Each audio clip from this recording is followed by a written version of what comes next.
have owned this BMW i3s since October, and it's now January, so we have had it through most of the fall and the winter, and I've started to make up some thoughts about what's great about this car and what's not so great about this car. So today we are going to go through the things I like. So first up, it's of course the price. That's the reason why we bought this car in the first place.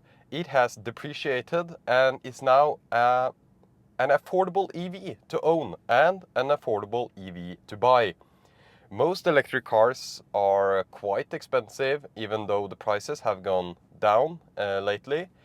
But the BMW i3s have been on the market since 2014. Even the 2019 model like this one has started to depreciate a lot. That's the first thing, the price. And to the second point, which is also related to the cost of ownership. It is cheaper to have an electric car that is efficient than one that's not. This one uses half the energy to move compared to, for example, an Audi e-tron. Audi e-tron is not an efficient car at all, and we actually thought about buying an Audi e-tron because the comfort level is so nice for the price compared to before, because the car has depreciated, just like this one. The problem with the Audi e-tron is that, yeah, it uses twice as much energy to move as this one. And there are many reasons to go for this car, and I'm going through all those now, but that was one of the points, the efficiency.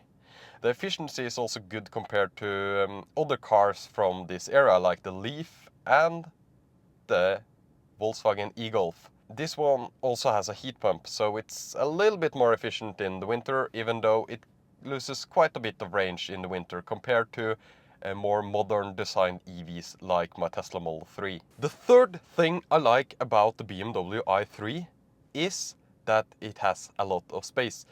You might think that this is a small city car. It is a city car because of the range, but it is large. The car is taller than my Model 3. We fit oven. The oven we had broke. We had to deliver it to the recycling station. It didn't fit in my Tesla Model 3. It fit in this car due to the smart design of the hatchback. The space in the cabin is unbeatable at at this price point. It's fantastic. I'm pretty sure that it has more usable storage than the e-Golf, and especially the Nissan Leaf.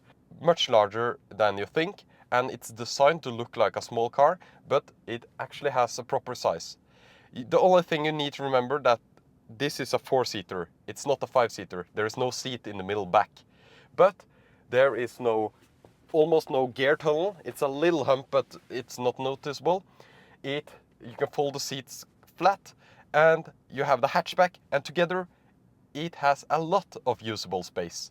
And I would even, yeah, it has more space than a Tesla Model 3, more usable space due to the sedan opening versus the hatchback of this one. The fourth thing I like about the BMW i3s, or the i3, it applies to both of them, it is rear-wheel drive.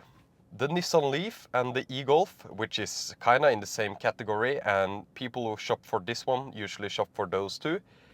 This one is the only one that is rear-wheel drive.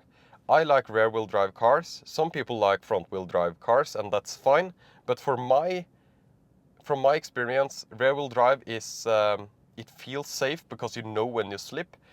And it is also extremely fun to drive, especially when you have electric motors on the rear. So this car can slide, it can accelerate in a fun way, and it's fun to drive in the curves. It is absolutely a fun car, and I think that's important for many people as well. So this one is rear-wheel drive. The fifth thing I like about this car is that it has Apple CarPlay. I like my Tesla infotainment system. It is awesome and, in my opinion, kind of unbeatable, but it doesn't have Apple CarPlay. And for systems like the iDrive, which I find a little bit more clumsy than the Tesla system, I love to have the ability to use Apple CarPlay. That way I can just use navigation on my phone and it'll automatically update on the car. I have access to my music easily, and of course I can call in the car very easily, and it just feels like a modern and nice system and makes this car so much better. Keep in mind that not all trims are available with Apple CarPlay. I think every i3 from 2018 and up with the large navigation, I think it's the Pro navigation, has the ability to add Apple CarPlay. It's around $300, I think, as a software upgrade, which I don't like, by the way, but that's how you get it. And then you have Apple CarPlay.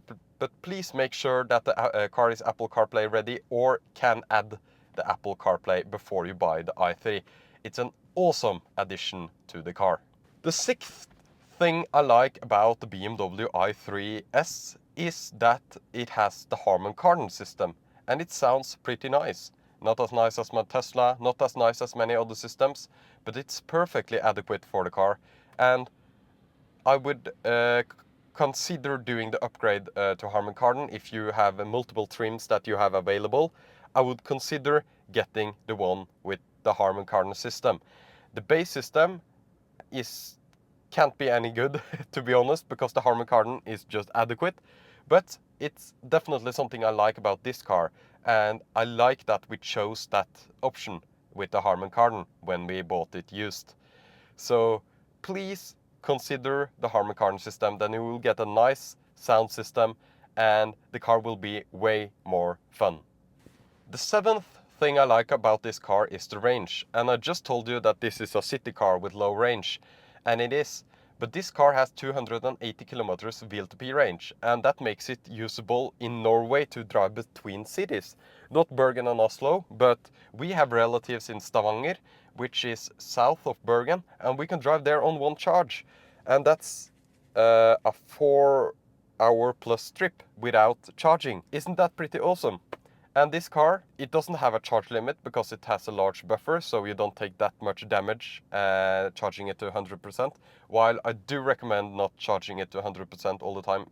If you're storing it, please store it at like 40 or 50%. But that means we start at 100% and we arrive with our relatives in Stavanger from Bergen at around 25-30% depending on the conditions. And we have only driven it in the worst conditions, so it can only be better in the summer. And that's perfect. We bought this car for a use case, and that was as a second car in addition to the Tesla. And it is awesome to be able to actually do these trips because that fits our schedule perfectly. So how do I know that the car fits our travel needs? Well, use a better route planner and then just put in the car, the specs and the route that you plan to drive often, and then you can see if it fits your traveling. And this one does, and that's a nice thing about this car. Eighth thing I like about this car is its uniqueness, and that comes from design. It comes from the engineering of the car, design engineering, and the looks of the car, mainly those 2 points. And it is unique in that sense that it is out of production, so you can't get any more of them on the roads. In Norway there are quite a few of them, but we have the i3S and we have a nice blue color, so it's a little bit unique. It's much more unique than my Tesla. Everyone in Norway drives a Tesla. It is unique and cool. And it's designed with a very nice purpose of being efficient, and a lot of thought went into the design of this car with hemp plastics in the interior and the carbon fiber reinforced plastics for the entire cockpit of the car, and the aluminium for the drivetrain underneath, and everything that went into this car.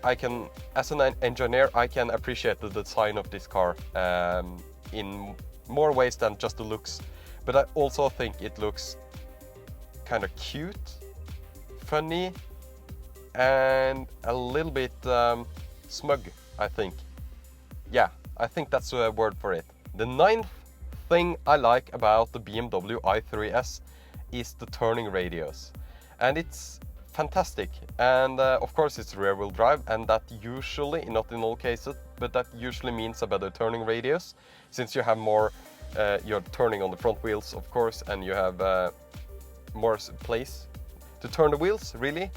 And it also has kind of like a long wheelbase, but it's shorter than many other cars anyways, and together it makes for an awesome turning radius, really easy to park, perfect in city environments, perfect in Western Norway where the roads are very tiny and you need to get into like meeting places on the road because the road is not wide enough to fit both.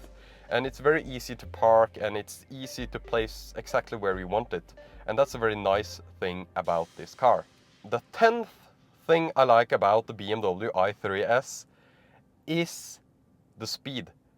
This car is light. It's much lighter than my Tesla Model 3. It's much lighter than competing cars. It of course has a small battery, but it's fast enough. It's fast enough to drive at highway speeds. It's fast enough to pass people at highway speeds, pass people on the road.